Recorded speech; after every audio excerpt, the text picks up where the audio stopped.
Thank you for joining us for another episode of the Love of Life podcast. And tonight, a little different. We're going to talk everyone's favorite subject, your favorite subject, right? For sure. Politics. Someone once said, you might not be interested in politics, but politics is very interested in you. So we're going to talk about politics and maybe some other things coming up next on the Love of Life podcast. Christian education, because it serves him who says, I am the way, the truth, and the light, is the love of life. This is the Love of Life podcast, conversations with Jesse and Courtney. Thank you again for joining us. We're talking to Ryan Hite.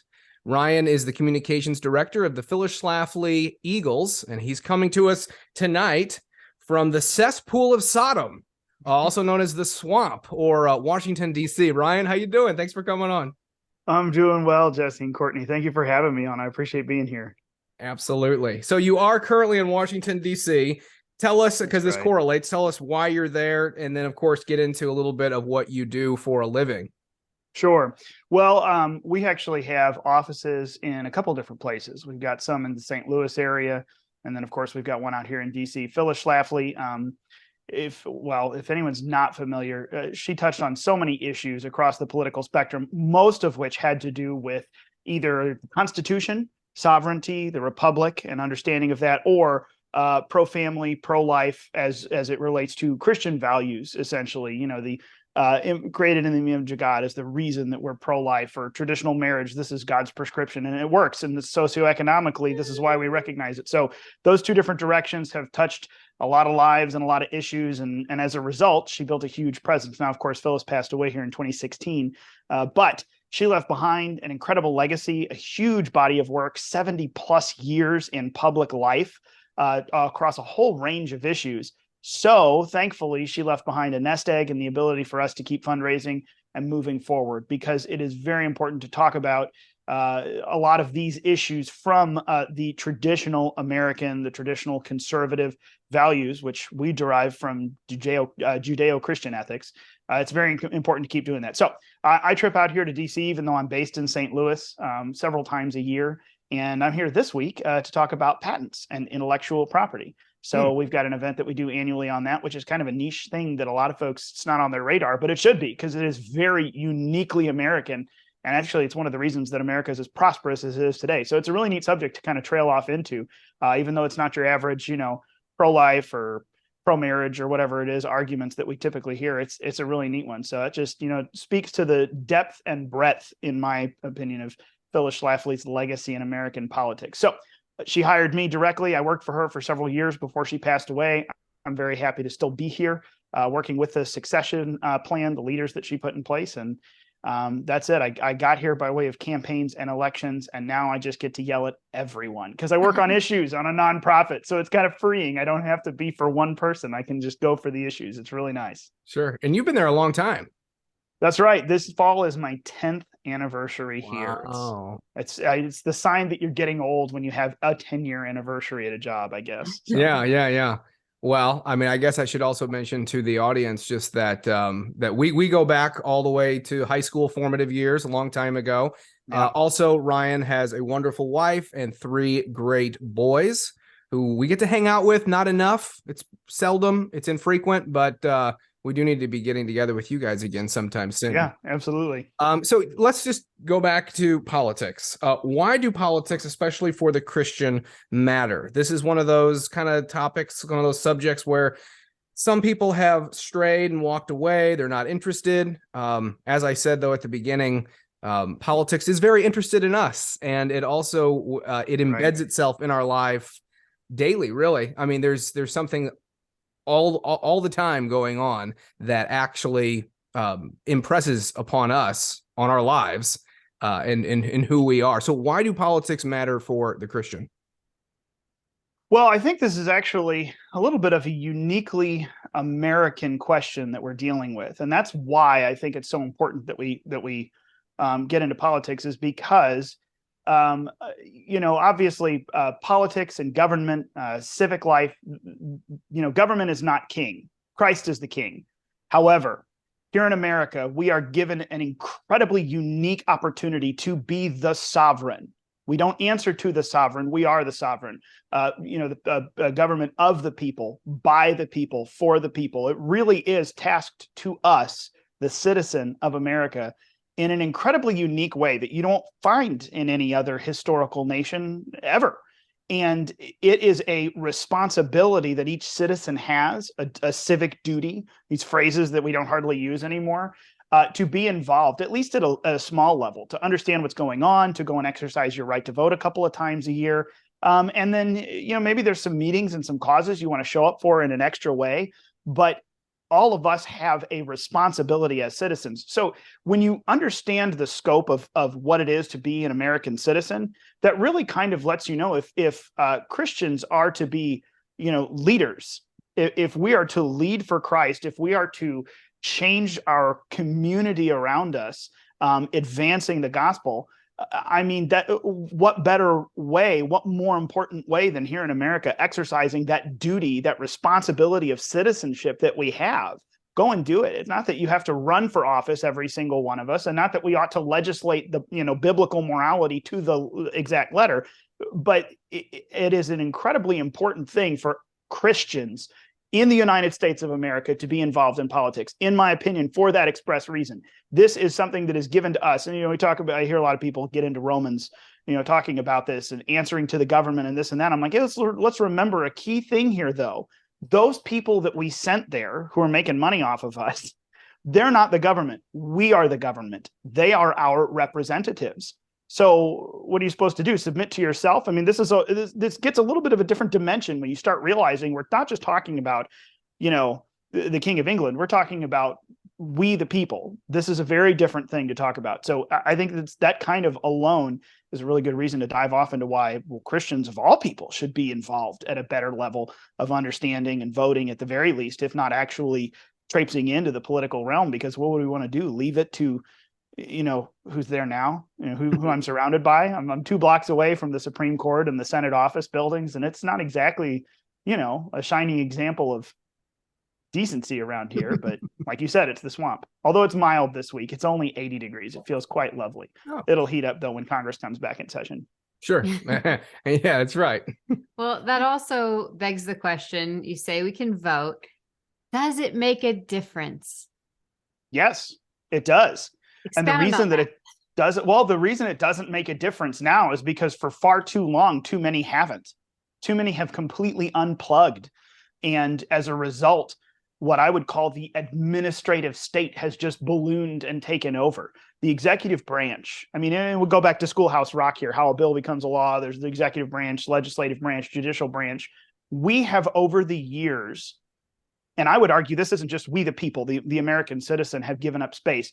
As different institutions have retreated from their duty, starting with the church, and societies or vacuums were created in society, there is definitely a void to step into. And who steps in? People who are looking for power and influence. So that chain reaction has gone all the way down to the point where it feels pretty hopeless. It feels like it doesn't really matter. And yet it does, because inarguably, there are still very big capabilities of electoral success and surprise to the system. I think that, just in purely political terms, 2016 is one of the best examples of that, because every forecast said that Hillary Clinton's going to win. Donald Trump's not a serious candidate. No one thought he would win the primary. He did. He crushed the primary. No one thought he would beat Hillary Clinton. He did. He actually kind of crushed Hillary Clinton, electorally speaking, according to our, modern day numbers. So there are very easy ways to look back, even in recent history, and see you can surprise the system. When enough people put their mind to something and decide to really move in a big direction, elections matter. Now, I think that, and we don't even have to get into that here because I don't want to jeopardize your YouTube channel like I have jeopardized mine. But with 2020, I think that you can see, well, the system has a response for that. And it involves tinkering in very key ways in very, very few places. But man, if you tinker in the right places, you can really overcome the whole everyone else wants to do something. But I think that 2016 is our last good reminder. Oh, wow, elections actually do matter. It's just that all of us have to do that. I mean, what are we talking about? On big elections, we get 40% turnout. maybe. And that's not 40% of the citizens. That's 40% of those who are even bothered to register to vote. Only 40% show up. Yeah, elections work. The problem is we aren't showing up for elections. Mhm. That's the issue.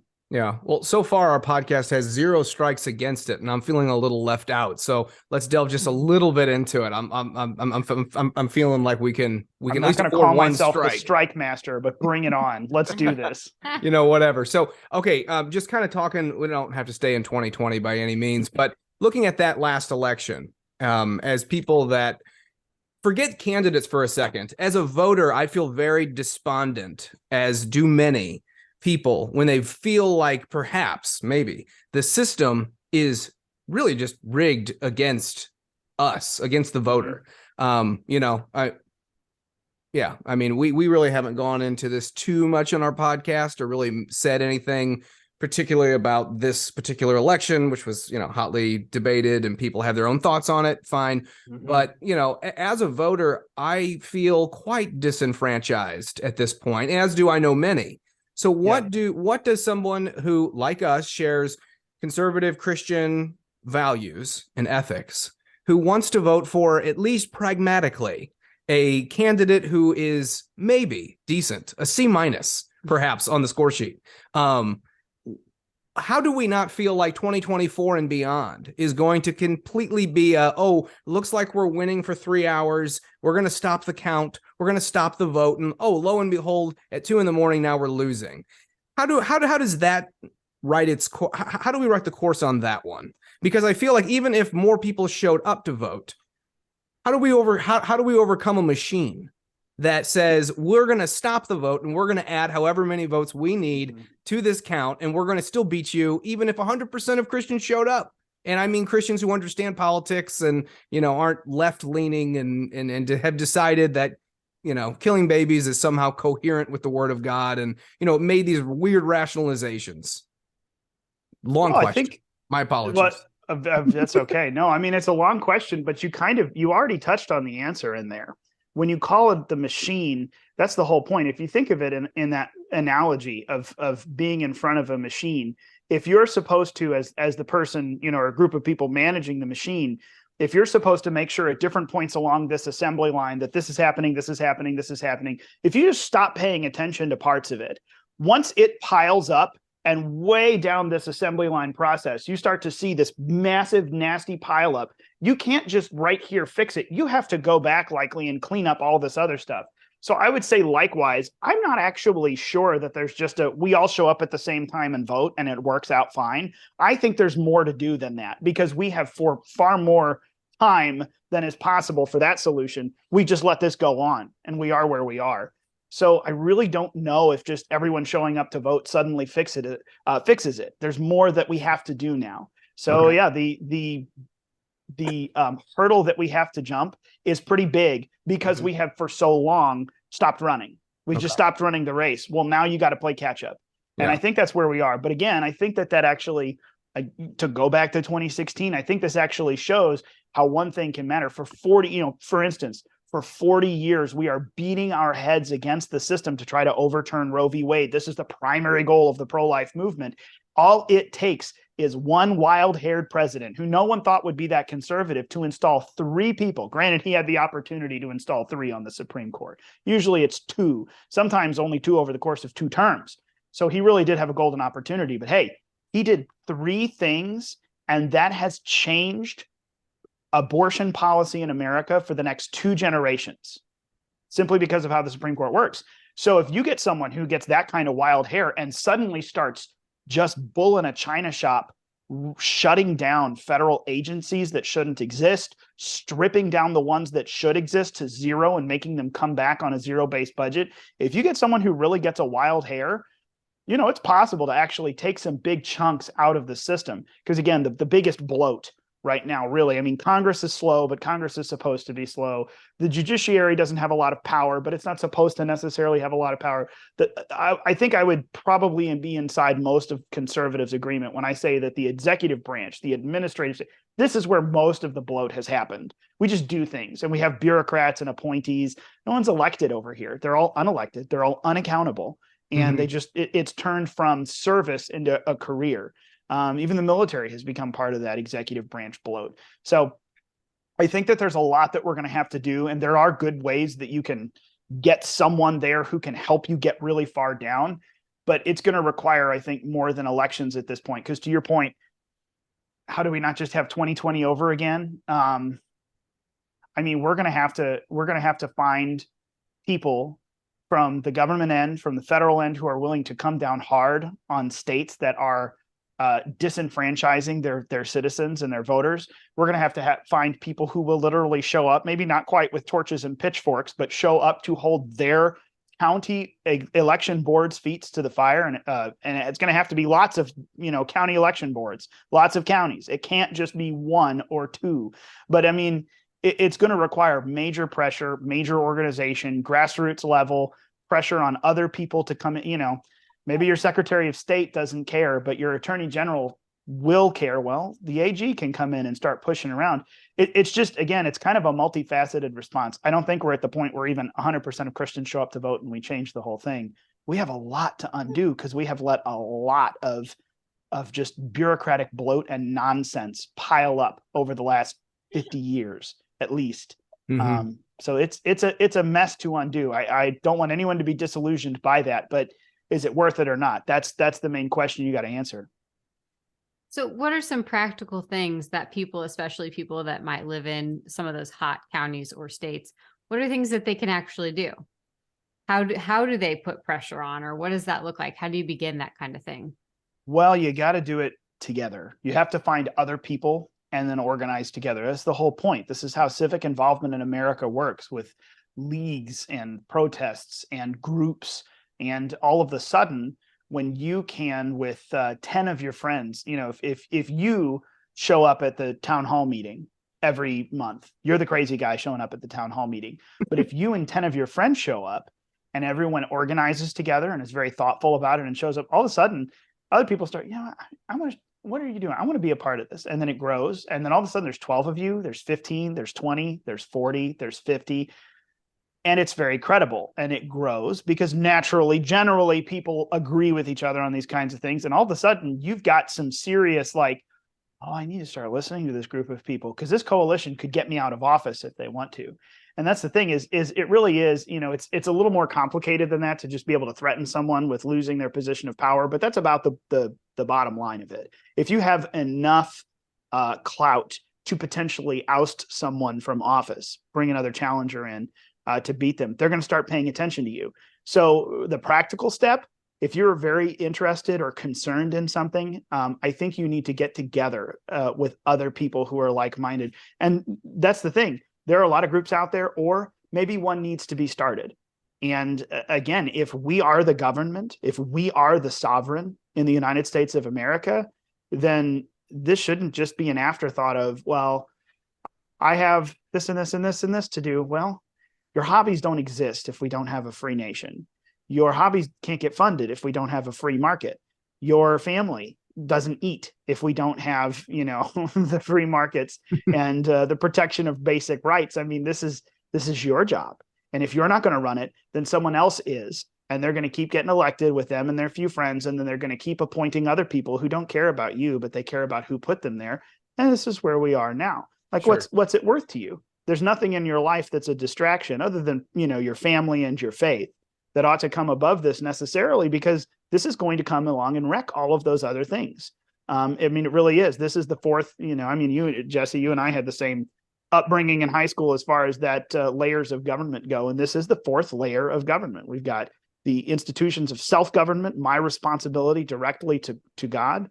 We have family government. Next is church government, and next is civil governance. So, what more important thing is there in your life other than your family, your church family, and your relationship with Christ than to do this? Because otherwise, especially two of those first three, if you let this one go, someone's going to come along and shut you down or try to. And that's kind of the direction that we're headed, unless, to your point, practical steps. People need to start, okay, I got to start sacrificing time. I have to start sacrificing some of my thoughts and organizing and helping, and got to be involved. And then maybe we can go back to a point in the future where everyone doesn't always have to be involved at all this great level, because we have really started to regain some Now I can just monitor the machine again. I don't have to get in there hands deep into the grease, fixing it. All right, 50 years, we got everything running now. I just have to pay attention again. Sure. We can keep going. Sure. Well, obviously, we don't believe in a church-run state. But what is the role of the church regarding, say, pastors? It seems in particular in the last, 30, 40 years, pastors have really let the foot off the gas overall in our country. And, we really just want to lots of sermons are more about, honestly, self-help in the Bible and Christ can empower you and enrich you. And just as far as big evangelical types of churches, it's a lot of me-centric kinds of things. Politics is like this hot button thing. It's almost it's almost a virtue to them to stay away from talking about politics. Oh, we don't talk about politics here, but Christ is Lord over all. So he's Lord over the political spectrum and sphere as well. What would you say, though, is a good balanced approach for a pastor? You don't want a rah-rah sermon about a political candidate and party every week at church, nor is that appropriate. I understand that. But what would you say would be an appropriate measure for a pastor to be preaching to his flock the importance of politics? Well, I think this is really where it comes in. I know it's kind of become trite to say, or people don't like it, but the whole politics is downstream of culture. It's really true. Politics is going to follow along with what the culture is doing or allowing to be done. So where is culture getting a trickle down from? Well, the people. Well, where are the people getting their values from? Are they in church? Are they in good churches, or have they left because the churches have all gone frou-frou and soft, or this direction or the other? What is it? So I would say, as far as pastors go, there is a need, and I think I see this on all sides. Just like you said, I see far too many pastors who almost pride themselves on not getting into politics. Oh, we don't do that. Likewise, though, and I would say incorrectly, I see pastors who just go full bore politics from the pulpit, and it really shouldn't have to be that way. I actually appreciate, I heard a pastor say one time, a friend of mine, and I appreciated it, is that here's the deal. If I've got, he said, I've got people in my church. I've got Republican folks, Democrat folks, some kind of liberal folks, some kind of conservative folks, maybe no one crazy to the left or anything, but I got a lot of them in there. And I'm always so confused. I'm like, man, what are you listening to? Like, where are you pulling some of these values? Or you're not putting together how this works. And he said, I realized, like, I could stand there and preach that at them. Like, I'm going to talk about the political side of this. But the reality is, it's obviously they don't understand the Bible and the words of Jesus like they ought to. So that's my job.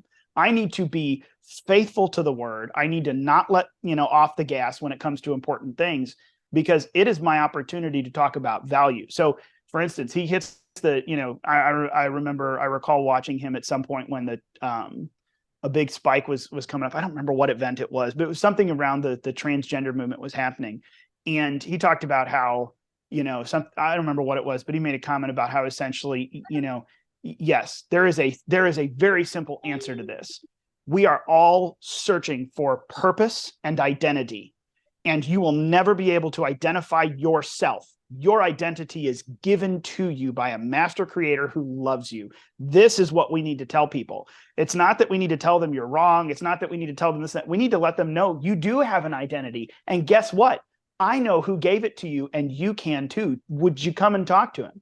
Like, I can get people to this deeper level. So it's very, there are a lot of ways to get into these issues and just go straight to the bottom line rather than hitting the political Band-Aid thing.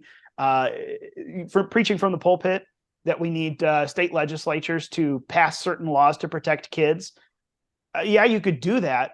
But the whole point is we need to steer culture away from this idea that you need to go on the hunt for your identity from other people or from yourself. You need to go to the person who gave you your identity. Like, there's the deeper level to hit. And I'm always appreciative when I see pastors who understand I can be bold in the deeper level and connect the dots, tell them this is the issue I'm talking about, but here is how we as Christians ought to respond to this. I could go out and tell someone why you're wrong for voting for these people to do this, but I need to put them to the deeper value that we find in Scripture of why this matters. And if we can get people to understand this, we're going to then be able to connect the dots for them. Here's then what we need to do about it in this area. But first, we must understand this. So I'm seeing a lot of good pastors start to hone in on that. I say a lot, in the circles that I run in, but I feel like there's a good mixture out there that is starting to come up of people who know how to address these issues without just hitting the political overtones and then leaving. No, I'm here for the deeper level because we have to plant here. Otherwise, you're going to listen to me and agree and then be distracted again because I didn't actually capture the core value for you to understand why, as a believer, this matters in this way. So I think that's really where pastors need to go for is, you say it and connect the dots for everyone, but camp out down here where it matters and teach people why, because then you're teaching them to think for themselves. When they approach another issue that's a brand new one, heaven knows what that's only going to look like when the next thing happens. They'll know what to do. Well, I got to go to scripture. I'm going to go ask my pastor, okay, what about scripture? Well, let's start to boil it down. Let's stop talking about, it's not even gay marriage. It's not even drag shows. It's now, the sexual mutilation of children without their, parents' consent and even notification. But like, what's the value though? Like this could keep getting more and more hyperbolic and yet real. But what's the value? What is the general thing? People are searching for purpose, meaning, and identity. That's kind of the bottom line of a lot of this stuff. I don't feel like I fit in. Well, maybe you're gay. Well, maybe you're actually a woman trapped in a man's body. I don't feel like I fit in. Well, that's fine. Go find the person who created you to fit somewhere because he has the place for you. There's a way to get down to that value. I think that pastors teaching their flocks to do that could really make a pretty significant difference. But that requires teaching the Bible, not a self-help class. Right. Because it's not self-help. Yeah, that's great and true. You are a history guy. So who is your favorite American president? My favorite American president? I have so many. If I could just combine attributes of like different ones and put them into one mega person, that would be wonderful. But okay, break that down. What are your favorite attributes from different presidents? Well, let me say this. Some of the, we all know George Washington, John Adams. We all know some of the greats in there. But honestly, let me say this. One of my favorites, who's kind of an unsung hero, John Quincy Adams. Was he number 5? No, 6. John Quincy Adams is number 6, right? Yep, 6. Come on, you're homeschool parents. Thank you. We go through it all the time. We do. 6. Yeah, exactly. That's why I blanked there. It's I'm on Eastern time and I'm in the swamp. It's all cloudy over here. You're all but right, John Quincy Adams, number 6. Not even when he was president. He's not known for anything, it seems, but he should be because he, after his time in the presidency, went on to the Senate. And this made me appreciate and go dive into his life all the more because he was just steady and solid. And it really showed in the Senate. He fought year after year, session after session for the abolition of slavery. This was his thing. And I remember there was a time recorded, one of his younger proteges in the Senate had asked him, why do you do this year after year? It goes nowhere, but you devote all of this energy and emotion to this. What's the deal? Why not? And his response, why do I do this? His response is, results are God's. Duty is ours. The results are God's. I know what is right, therefore I obey and move forward. Necessarily seeing it through to the end, that it's my job to obey. It's God's job to have the results. And I'm always astounded by that. I love that. And it kind of makes me look back on his entire presidency, this solid and steady, even though nothing huge happened. That's the kind of character that we need from not just, public servants. That's the kind of character we need from believers right now. It is my job to be obedient. It doesn't matter what it looks like. It doesn't matter what I think should happen. It doesn't matter what I can figure out may or may not happen. If I know what I'm supposed to do, it's my job to be obedient. And that's for that reason alone, I have gained a whole new respect for John Quincy Adams. Even though his presidency was kind of unremarkable, that is the kind of man that we ought to have modeled in society again. But there's a lot of good ones. There's a lot of good ones over. So Teddy Roosevelt. I know you like reading about Teddy. Teddy Roosevelt. I named a kid Teddy. I had to, and I actually call him Teddy Roo every once in a while because I just make up nicknames for the kids. I'll say Teddy Roo, and he's like, "Don't call me Teddy Roo." I'm like, well, Teddy Roosevelt's ROOS Yeah. and so on. Yeah. So I'm like, it's kind of just, I don't know. It just came to me. I think that's bully, Ryan. I know, right? That's But bully. no, I mean, we need, you look at Teddy Roosevelt's life, even though I disagreed with him later in political life, you read about his early life. He made himself. I mean, he was a sickly kid. And I think his father eventually just told him, here's the deal, son. You're never going to grow big and strong. You are going to have to make yourself. And he did. He just decided, I will become physically fit and athletic and imposing and outdoorsy and everything else. And he made himself. And I mean, think about that compared to the young people around in society today. That is an incredibly, admirable thing. Even if you disagree with what you think is the right thing to do, man, I'm going to latch onto it like a bulldog and not go anywhere else. We need some of that. We had that in Andrew Jackson, even though he was a terrible, terrible. Andrew Jackson started so much of the modern Democratic Party that ought not to be there. He also paid down the national debt and disbanded the national bank. God bless him. And he was an incredible military leader who just, no, we're going to do this because it's what we're supposed to do. There's resolve across all of our history of presidents and leaders. And anymore, it seems like the resolve has only become resolved to be popular or not unpopular, and resolved to advance myself, resolved to get to the next thing. That's it. It's all very much self-centered. I was going to go for a different word, but it's just self-centered at the end of it, whether it's your longevity or flashiness or just never being without. It's really pretty incredible to see that shift happen, and the notions of duty and honor and where those things come from, the higher things, we do something because it is greater than myself, which is, I mean, ultimately that is a, Christian perspective. That stuff is gone. Yeah. For the most part. Yeah, it is.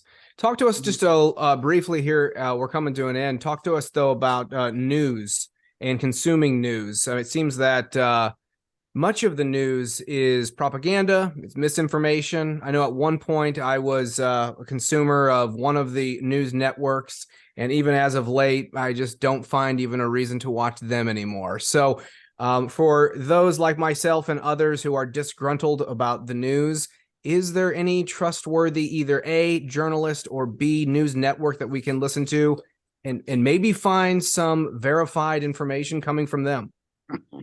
Verified. Well, first of all, you're allowed to openly bash Fox News to me. It's okay. I'm not going to judge you for being a former Fox watcher. I know you're I'm not. kidding. I know I'm kidding. I know it was MSNBC.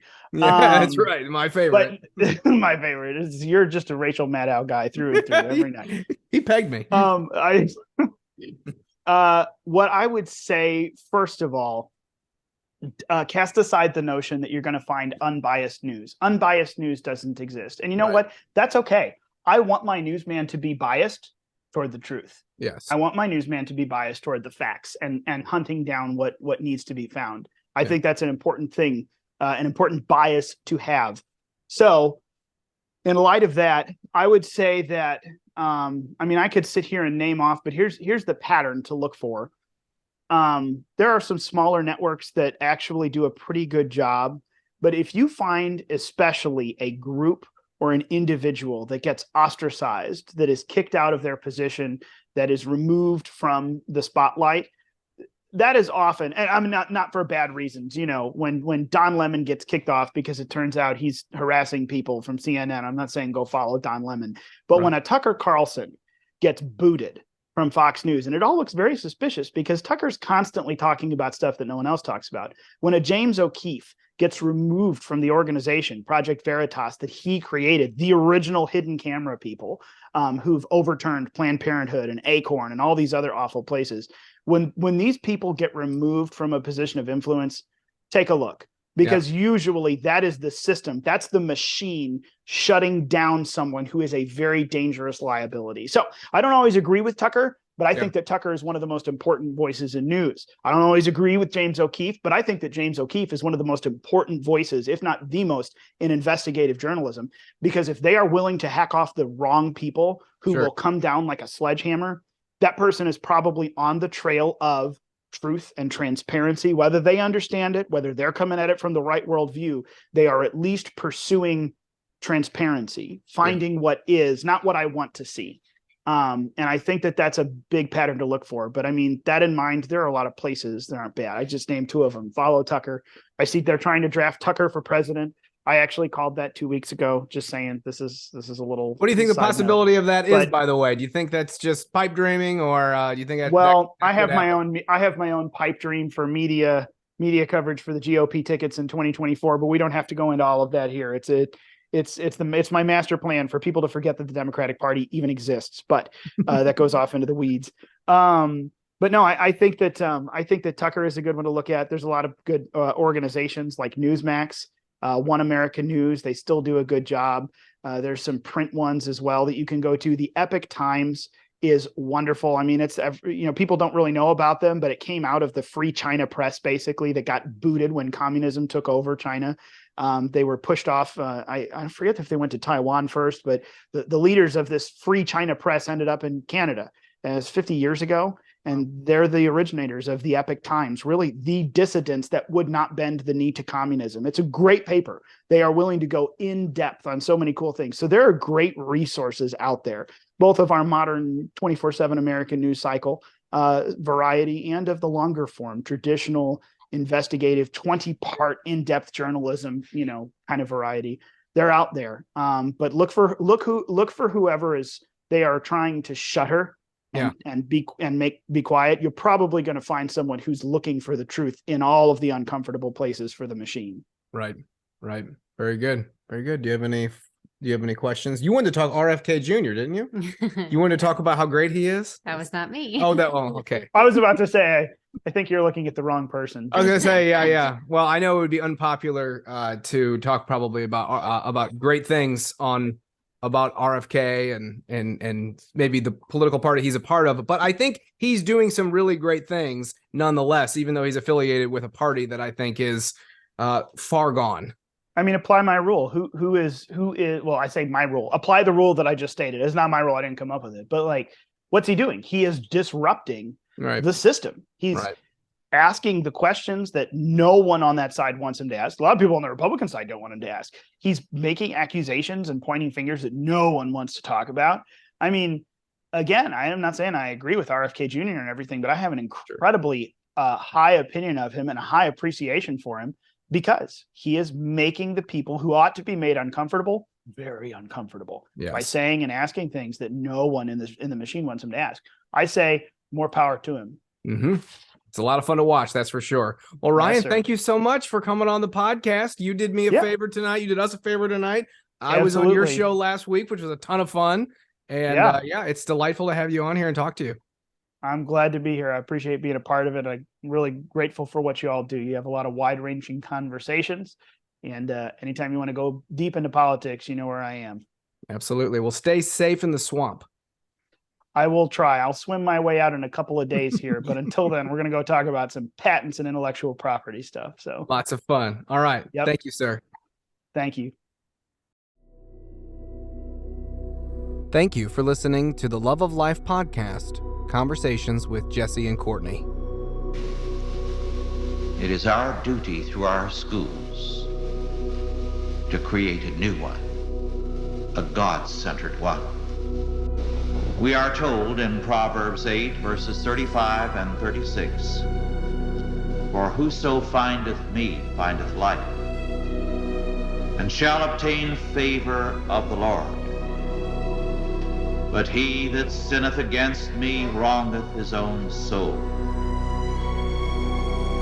All they that hate me love death."